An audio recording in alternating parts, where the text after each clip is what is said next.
Between this and The Bride, I don't know which one's my hotter take of the year. Hello and welcome to my review of Hokum, Damien McCarthy's third feature-length film that follows an American author battling his inner turmoil as he travels to an isolated hotel in Ireland to spread his parents' ashes. Very quickly does he find out that there is something very, very wrong with the hotel, both supernatural and human. This movie was hyped to the moon and back. I haven't seen the director's two previous films, Oddity and Caveat, but from the trailer it seemed pretty interesting. In particular, the Irish setting and this weird, bunny, creepy guy that was plastered everywhere, they were really intriguing. And while I did enjoy a good portion of this film, I seem to be in the minority that has some major problems with this movie. These critiques are largely based on what I think could be improved in this movie just based off my own personal taste. But before we get there, let's talk about what I adore about this movie. Starting off, the Irish setting and this hotel are just immaculate in setting. The way this movie was shot really exemplifies how beautiful yet mysterious the situation is. It's terrifying, yes, but this hotel, oh my god, the color scheme, all the little details, the woodlands, everything about it just,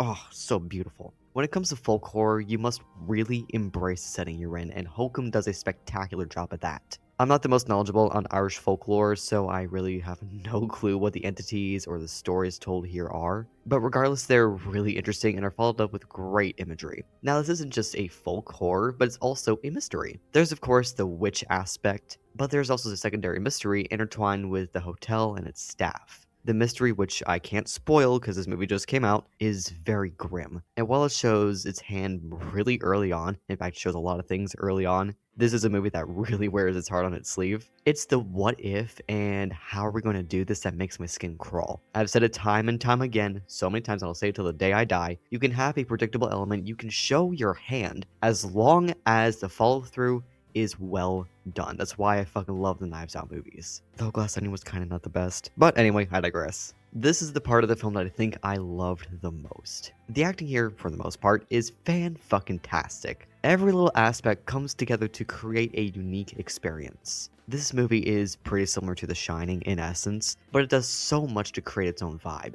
Not just with the Irish folklore and the setting, but with the characters, how they act, the whole honeymoon suite mystery, the missing persons case, the main character himself. So many things create its own vibe. So it's not just a Shining clone. There's also this story that both starts and ends the film that reflects our main character's journey of self-acceptance very well. When the movie first started, I was like, what the fuck is this? Why? What does this have anything to do with the story? And then when they brought it back at the end, it just came full circle. It was very well done. This is an incredible mystery with great folk horror aspects that essentially everyone has come to adore. Even I, to some extent, I really like this movie. However, this is where we start getting to some of my grievances. Here in the mix section, I have two things. One, this feels so much like a survival horror game, and I'm really wondering if this would have worked better as a game in the same vein as like Silent Hill or Alan Wake, rather than a 100-minute long movie. Maybe I'm too gamer-brained, maybe I'm too much of a fucking loser, maybe I don't touch enough grass, but I would play the shit out of this if it were a survival horror game. It could be an absolute fucking masterpiece. And the grievances that I have could become really strong points if it were a longer horror game rather than a 100-minute film. I think this movie could have been a little bit longer as well. I think that they go through things a little too fast. But that's not really a major complaint I have, just a little thing to note. And my second point is this curveball at the end that makes you question the many events of the movie. I really have to question why this scene even exists. Maybe I'm just a dumbass. It's not the worst monkey wrench, but you kind of have me bewildered as to why this does exist. Maybe I'm missing something and I'm just, again, a dumbass. But it made zero sense to me why it even exists. I can't get too into it because it's a major spoiler. So if you've seen the movie or you don't care for spoilers, I'm willing to chat about it in the comments. Now for the negatives. Firstly, again, I may just be stupid here, but the acting from the main character played by Adam Scott was very flat and monotonous. When he's in his own standalone setting, it's alright, I can deal with it, but when he's bouncing off of other characters, it just doesn't really work that well for me. He's meant to be unlikable, pretentious, asshole,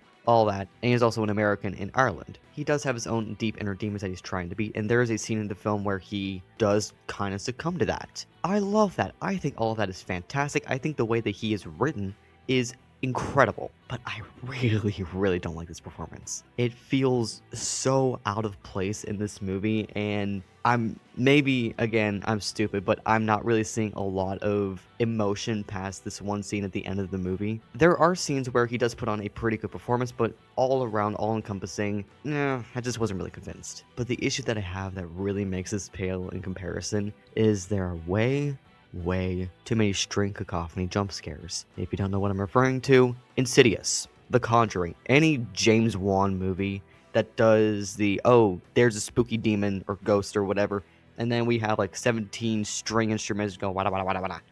Oh my god, it's so fucking annoying. Rather than purely relying on the deep-seated dread and maybe the occasional jump scare, something kind of like Hereditary, there are plentiful jump scares that made me actively cover my ears. I never cover my ears, but Christ almighty, my tinnitus is bad enough as is. I don't mind jump scares. Hell, even this kind of jump scare, it does work in certain movies and certain situations. But this just doesn't seem like the kind of movie that should have relied on the string orchestral jump scares for a solid runtime of the movie. People are saying that this movie is terrifying from this mixture of dread and big jump scares. The lady sitting next to me jumped a lot, but it's kind of hard not to with how startling these jump scares are. And these are more startling rather than being actually scary, in my personal opinion. I found myself far more engrossed with dread and suspense, only to be taken out of the experience with these jump scares. I understand how it works better for other people, but for me, I didn't like it. Also, I needed more of the creepy bunny guy.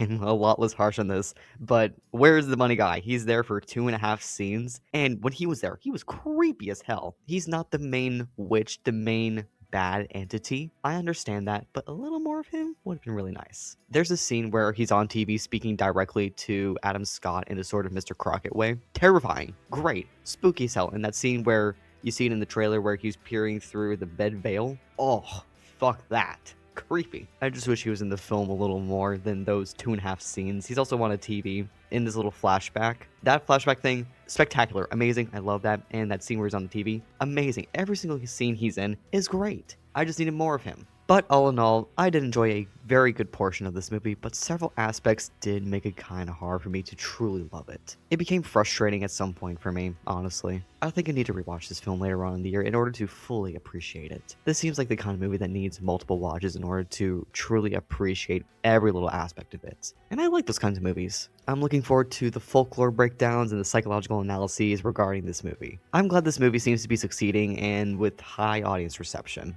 Just because I dislike parts of this movie does not mean I hate it and can appreciate the great things that it has. If you've seen Hokum, feel free to share your thoughts. I love learning about any and every kind of movie, whether I love it, hate it, or have very mixed thoughts on it. Even movies I fucking despise, like Men, or Homunculus, or Megamind and the Doom Syndicate. That is such an array of movies I hate. Even Dashcam, which I hate with every fiber of my being. I still love learning about it because I just love learning about things. But anyway, that's enough from me. Thank you so much for watching. May is an absolutely fucking stacked month for movies, and I'll be making quite a lot of videos, may God have mercy on my soul. Animal Farm and Devil Wears Prada 2 came out the same weekend, neither which I'm really interested in watching. But there are plenty of other movies, mostly horror, that I'm really looking forward to. Stay tuned for those reviews as well as several other longer videos that I'm slowly working through. But in the meantime, stay safe, take care, and I'll be seeing y'all soon.